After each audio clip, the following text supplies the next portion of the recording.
Gadis Rajin dan Gadis Pemalas. Alkisah, hiduplah dua gadis bersaudara dan ayahnya di suatu desa. Gadis pertama adalah gadis yang amat rajin. Tidak hanya itu, ia juga penyayang dan menuruti perintah orang tuanya. Akan tetapi, saudarinya bertolak belakang dengan dirinya. Saudarinya itu senang bermalas-malasan dan jarang mematuhi orang tua. Suatu hari, ayah mereka berdua jatuh sakit. Tubuh ayahnya menjadi lemah sehingga ia tidak bisa mencari nafkah. Gadis rajin merasa iba melihat kondisi ayahnya. Ia lalu meminta izin pada ayahnya untuk pergi mencari kerja. Ayahnya pun akhirnya merestui keinginan gadis rajin setelah melihat kegigihan putrinya. Saat itu juga, gadis rajin pergi mencari pekerjaan keluar desa. Di jalan, ia bertemu dengan seorang kakek yang gerobaknya terperosok kubangan lumpur. Gadis rajin lalu membantu kakek tersebut menarik gerobak. Si kakek pun berterima kasih dan berlalu. Beberapa saat kemudian, gadis rajin menemukan rumah yang besar di pinggir hutan. Ia terpikir untuk mencari pekerjaan di rumah itu. Begitu tiba, ia disambut oleh nyonya pemilik rumah. Nyonya rumah menyetujui permintaan gadis rajin untuk bekerja di rumahnya. Namun, sang nyonya melarang si gadis untuk memasuki kamar tengah di rumah itu. Gadis rajin yang senang mendapatkan pekerjaan pun bekerja dengan giat. Ia rajin membersihkan seisi rumah. Ia juga tak pernah membantah perintah majikannya. Hingga pada suatu hari, gadis rajin meminta izin kepada nyonya rumah untuk mengunjungi ayahnya. Tentu boleh, nak. Sebelum pergi, coba kamu masuk ke kamar tengah. Saat gadis rajin masuk, ia kaget. Ternyata ada banyak harta di dalam kamar tengah itu.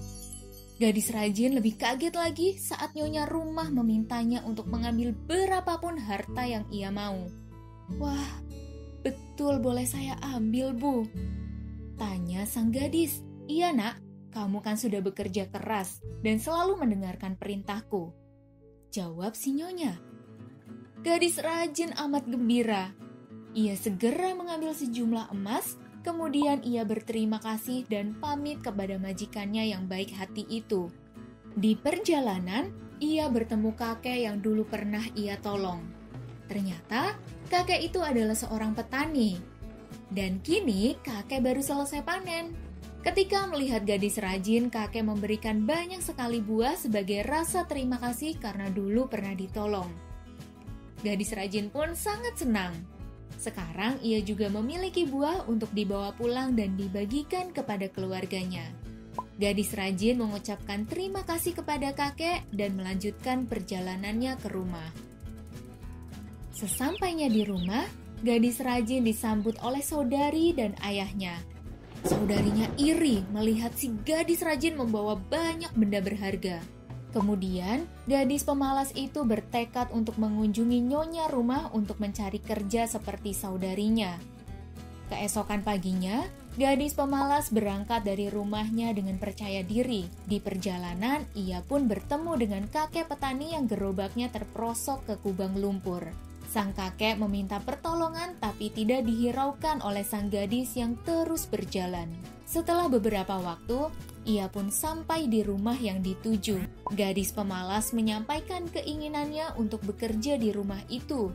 Nyonya rumah pun menerimanya dengan syarat yang sama, yaitu tidak boleh memasuki kamar tengah. Gadis pemalas pun menyanggupi permintaan tersebut. Namun, saat mulai bekerja, gadis pemalas bekerja dengan sangat lamban. Ia malas-malasan dan tidak mendengarkan perintah majikannya.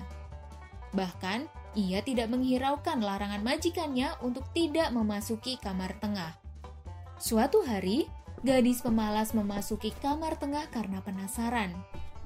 Nahas, bukannya mendapati emas, ia justru mendapati serangan banyak lebah.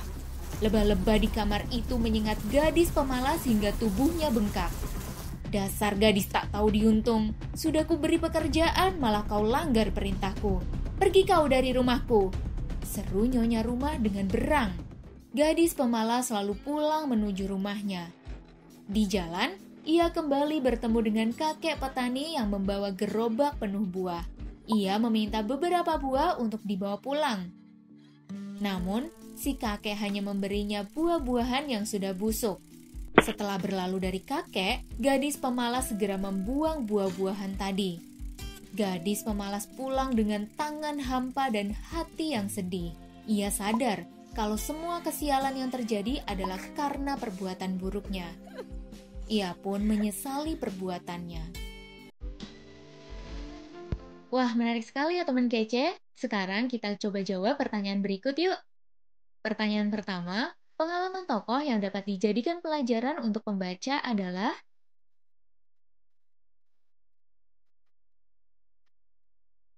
Pertanyaan kedua, dalam cerita tersebut, gadis pemalas tidak menghiraukan kakek petani yang gerobaknya terperosok lumpur.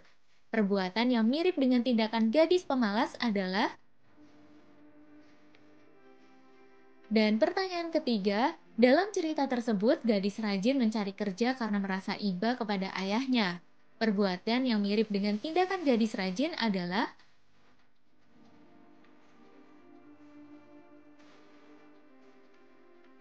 Oke, kalau kamu menyimak ceritanya dengan baik, pasti bisa jawab ketiga pertanyaannya. Coba yuk tulis jawabanmu di kolom komentar. Nah, buat yang mau tahu jawaban dan pembahasan lengkapnya, bisa cek latihan soal bahasa Indonesia topik teks fiksi, tentunya di kejarcita.id. Ayo, download aplikasi Kejar Cita di Play Store sekarang juga. Kejar Cita, kejar ilmu, raih cita.